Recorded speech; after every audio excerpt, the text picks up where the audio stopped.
الحمدللہ رب العالمین والعاقبۃ للمتقین والصلاة والسلام علی سید المرسلین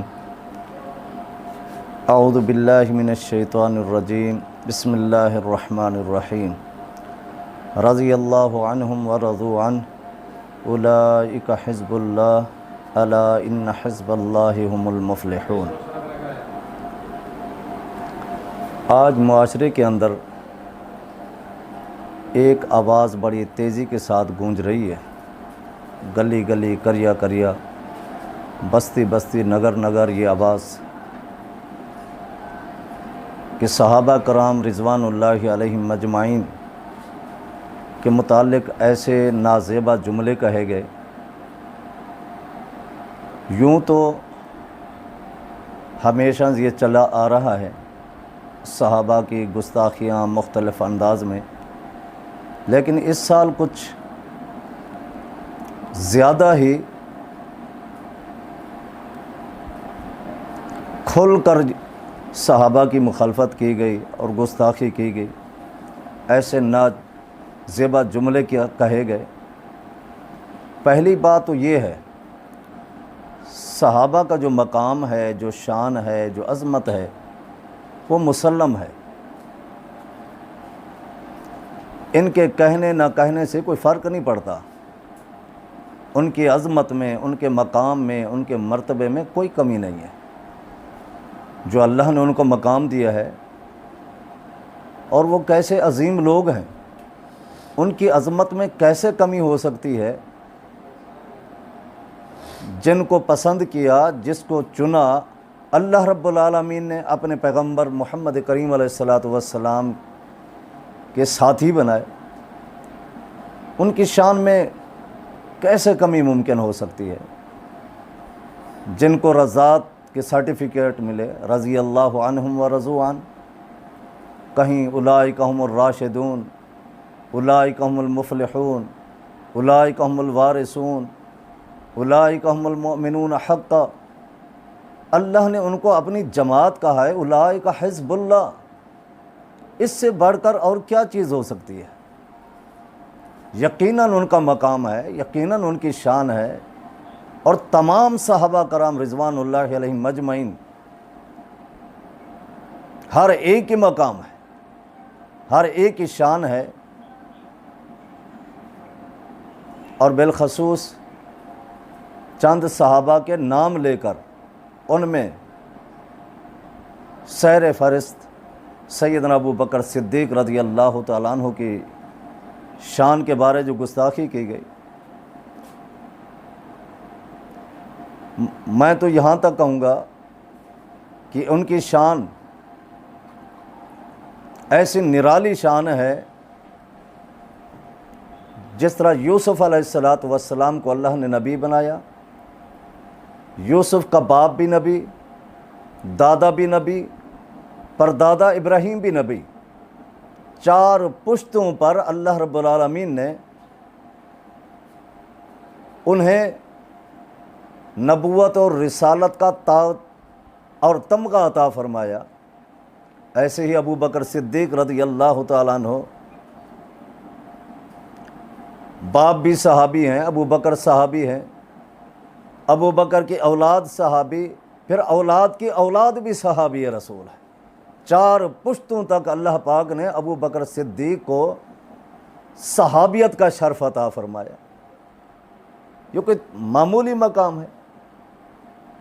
ابو بکر کی شان اور عظمت بیان کرتے جائیں، صحیح بخاری کی روایت، پیارے پیغمبر علیہ السلام نے خود ارشاد فرمایا، ابو سعید خدری رضی اللہ تعالیٰ عنہ سے روایت ہے، ان من الناس علی فی صحبتہ و مالہ ابو بکر، ہر ایک نے میرے اوپر احسان کیے ہیں، سب کے احسانوں کا بدلہ میں نے دے دیا ہے، لیکن ابو بکر کے اس قدر احسان ہے، اس قدر احسان ہے کہ میں محمد ان کے احسانوں کا بدلہ دنیا میں نہیں دے سکتا۔ محمد کا رب قیامت کے دن ابو بکر کو وہ بدلہ عطا فرمائے گا۔ یہ معمولی شان ہے۔ اور میں جتنا روایت بیان کروں ابو بکر رضی اللہ تعالیٰ عنہ کے شان اور عظمت کے بارے، میں انہی کے بارے کہتا ہوں، انہی سے پوچھتے ہیں جو ان کے مخالف ہیں۔ کاش کہ انہوں نے اپنے عقیدے کو ٹٹولا ہوتا، اپنے گھر کو چھانا ہوتا، اپنے گھر کو چیک کیا ہوتا، اپنے سلف، اپنے ائمہ کی کتابوں کو پڑھا ہوتا تو اتنی بڑی گستاخی کی جرات نہ کرتے۔ انہی کی کتاب ہے کشف الغمہ، جو بڑی معتبر کتاب ہے،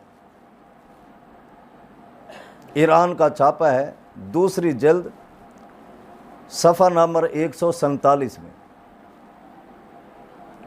ابو عبداللہ جوفی عروہ بن عبداللہ کے حوالے سے کہتے ہیں، روایت بیان کرتے ہیں کہ میں نے ابو جعفر محمد بن علی سے پوچھا، ان کے معتبر امام، بلکہ ان کے بارے ان کے یہ جملے اور یہ فکر ہے کہ وقت کے عظیم عالم، شاعر، ادیب اور فلاسفر تھے۔ ان کے متعلق انہی کا نظریہ یہ ہے کہ اگر کوئی یہ روایت بیان کر دیں تو پھر اس روایت کی تصدیق کی ضرورت نہیں ہے۔ بس جب ان کا حوالہ آ گیا، وہ قابل قبول بھی ہے، وہ مامون بھی ہے، اس پہ جرا اور بحث کی ضرورت ہی نہیں ہے۔ ان سے سوال کیا گیا کہ تلوار کو مزین کیا جا سکتا ہے، خوبصورت بنایا جا سکتا ہے، زیورات سے جڑا جا سکتا ہے یا نہیں؟ انہوں نے جواب دیا، جی ہاں، تلوار کو مزین کر سکتے ہیں، خوبصورت بنا سکتے ہیں۔ دلیل کیا ہے؟ وہ دلیل کیا پیش کرتے ہیں؟ کہتے ہیں قد حل ابو بکر صدیق سیفہ، کہ ابو بکر صدیق اپنی تلوار کو مزین کیا کرتے تھے۔ دلیل کس کی دی؟ ابو بکر صدیق رضی اللہ تعالیٰ عنہ کی۔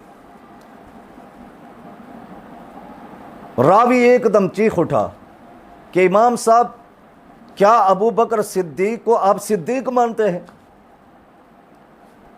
امام صاحب ایک دم غصے میں آ گئے، آنکھیں سرخ پیلی ہو گئی، چہرہ لال ہو گیا، غصے سے رگیں پھول گئی، اور کہنے لگے نعم الصدیق، نعم الصدیق، نعم الصدیق، جی ہاں میں ابو بکر کو صدیق مانتا ہوں، یقیناً وہ صدیق ہیں، بلا شبہ ابو بکر صدیق ہیں۔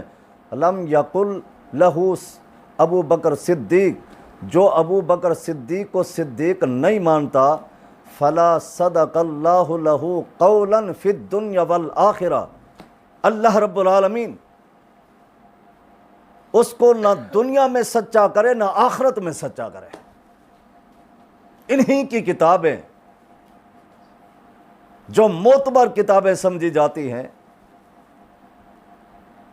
میں عرض یہ کر رہا تھا کہ کاش اگر یہ اپنے اسلاف کی کتابوں کا مطالعہ کر لیتے، اپنے ہی عقائد و نظریات کو جانچ پڑتال کر لیتے، تو اتنی بڑی گستاخی کی جرات نہ کرتے کہ کھلے لفظوں میں سیدنا ابو بکر صدیق رضی اللہ تعالیٰ عنہ کی شان میں، مقام میں گستاخی معمولی بات ہے۔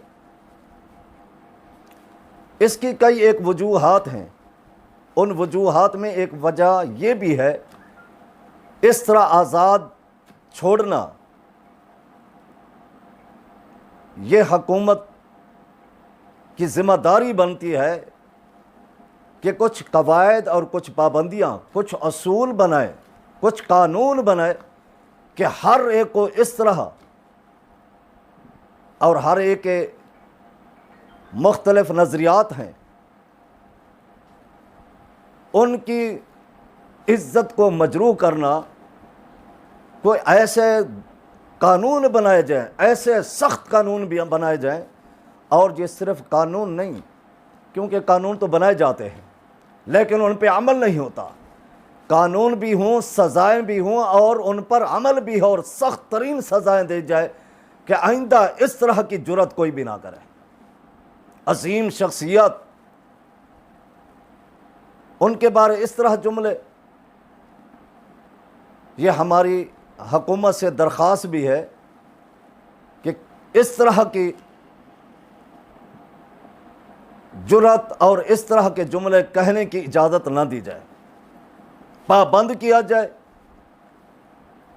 اور ایسے قانون اور ایسی سزائیں منتخب کی جائیں اور ان کو عملی جامہ بھی پہنایا جائے تاکہ اس طرح کی کوئی جرات نہ کر سکے۔ اور یہ انتہائی افسوسناک خبر ہے بلکہ کہ اس طرح کے جملے، اور یقیناً جن کے دلوں میں ایمان ہے، اور صحابہ سے محبت کرنا ایمان کا جز نہیں، عین ایمان ہے، تو مومن مسلمان اس بات کو برداشت نہیں کر سکتے کہ اس طرح کے جملے اور اس طرح کی گستاخیاں کی جائیں۔ بارکاہ بات لمبی ہوتی چلی جائے گی، مختصر یہ کہ اللہ رب العالمین ہمیں ان قدوسی شخصیات کی شان عظمت کو سمجھنے کے ساتھ ساتھ ان کے نقش قدم پر چلنے کی توفیق عطا فرمائے، اور جو ان کی گستاخی کرے، زبان درازی کرے، ان کے ساتھ ڈٹ کر مقابلہ کرنے کی اللہ رب العالمین ہمیں توفیق عطا فرمائے، اور ان کا اس طرح جو ایک جرات اور ان کی جو اس طرح بڑھتی ہوئی آئے دن ان کی زبانیں کھلتی جا رہی ہیں، ان کو بند کیا جائے۔ اللہ رب العالمین عمل و عقیدہ بنانے کی توفیق عطا فرمائے۔ وآخر دعوانا ان الحمد للہ رب العالمین۔